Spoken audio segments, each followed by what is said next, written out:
बेटा आप 1 मिनट रुको, मैं अंकल का पार्सल दे दूं। नेहा।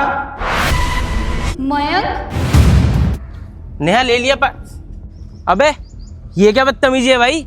इतनी धूप हो रही है, हमसे नहीं झिल रही है धूप, और तू इतनी धूप में इस बच्चे को लेके घूम रहा है। क्या करूं साहब, मजबूरी है, पर काम भी तो करना जरूरी है। अरे तो तुझे काम करने के लिए कौन मना कर रहा है, पर इसे तो घर छोड़कर आता। देख नहीं रहा कितनी तकड़ी धूप हो रही है। साहब क्या करूं, घर पर कोई होता नहीं है ना, तो इसलिए इसे अपने साथ रखना पड़ता है। क्यों, इसकी मम्मी कहाँ है? इसकी मम्मी को दे इसे, वो संभालेंगी इसे। वो क्या है ना साहब, इसकी मम्मी नहीं है तो इसका ख्याल मुझे ही रखना पड़ता है। अच्छा, अरे सॉरी यार, वो मुझे पता नहीं था। अरे नहीं साहब, इसकी मम्मी मरी नहीं, जिंदा है, बस हमें छोड़कर चली गई। अच्छा, पर हाँ साहब, हमारे लिए तो वो मरी गई। पर वो तुम्हें छोड़ के गई क्यों? कुछ तो वजह होगी। वो क्या है ना साहब, कहीं ना कहीं गलती मेरी थी। मैं गरीब था ना, तो उससे मेरी गरीबी नहीं झेले गई।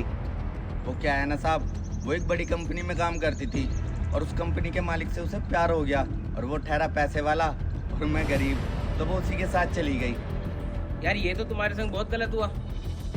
वो क्या है ना साहब, मुझे अपने से दिक्कत नहीं है, दिक्कत तो ये है ना, उसने अपने बच्चे के बारे में नहीं सोचा, और इसकी माँ होते हुए भी ये बिना माँ के रह रहा है। मैं समझ सकता हूँ कैसी होगी इसकी माँ, जिसने अपने बच्चे के बारे में भी नहीं सोचा। कोई ठीक है बेटा, आप एक काम करो, आप नीचे खेल लो। बताओ नेहा, कैसी माँ है, अपने बच्चे को अकेला छोड़ गई। वो क्या है ना साहब, वो एक लालची औरत थी और उसे पैसों का बहुत लालच था। भाई मैं भी एक कंपनी का मालिक हूँ और नेहा मेरी असिस्टेंट थी। हमें एक दूसरे से प्यार हो गया और हमने शादी कर ली, पर नेहा को कोई भी पैसों का लालच नहीं था। वो हमेशा मुझसे सच्चा प्यार करती थी। अच्छा है, वो क्या है ना साहब, हर इंसान नसीब वाला नहीं होता जिसे अपना सच्चा प्यार मिले। पर तुमने कभी उसे रोकने की कोशिश नहीं करी? साहब रोकने की कोशिश तो बहुत करी, पर उसे पैसों का लालच इतना था, जब उसे अपना बच्चा ही नहीं दिखा तो मैं क्या दिखता। दादू भूख। बेटा आप 1 मिनट रुक जाओ, मैं थोड़ा सा काम कर लेता हूँ, जैसे ही पैसे आएंगे मैं आपको कुछ खिला दूंगा। क्या तुमने सुबह से बच्चे को कुछ खिलाया ही नहीं है? कहाँ से खिलाता साहब, जब से वो गई है तो मेरा सब कुछ बर्बाद हो गया। फिर मैं बीच में दारू में पड़ गया, दिन रात दारू ही दारू।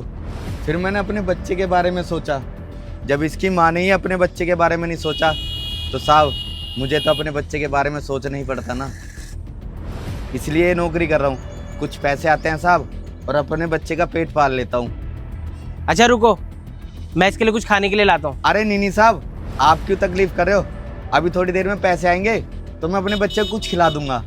अरे कोई बात नहीं, सुबह से बच्चा भूखा है। 2 मिनट रुको, मैं कुछ लेकर आता हूँ। मयंक, मुझे माफ कर दो, मुझसे बहुत बड़ी गलती हो गई। गलती? आज एहसास हो रहा है तुम्हें? मैं अपने बच्चों को 6 महीने से अकेला पाल रहा हूं। अरे तुम तो उसकी माँ हो, मेरे बारे में ना सही, एक बार अपने बच्चे के बारे में तो सोचा होता। मयंक, मुझे अपनी गलती का एहसास है, प्लीज मुझे एक बार माफ कर दो। मुझे पता है मैं माफी मांगने लायक नहीं हूँ। बस करो नेहा, अभी अपने झूठे आंसू मुझे मत दिखाओ। मुझे और मेरे बच्चे को अकेला छोड़ दो, और वैसे भी अब हमें अकेले रहने की आदत हो गई है। मुझे पता है मैं माफी मांगने के तो लायक नहीं हूँ, पर एक बार मैं अपने बच्चे से तो मिल लूं। नहीं नेहा, ये हक तुमने खो दिया है, और उसे अपना बच्चा कहना बंद करो। अब उसकी माँ और बाप मैं ही हूँ।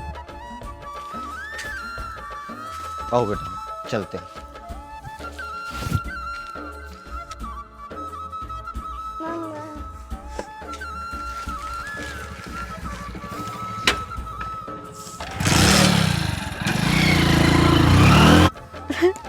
नेहा कहाँ गया वो?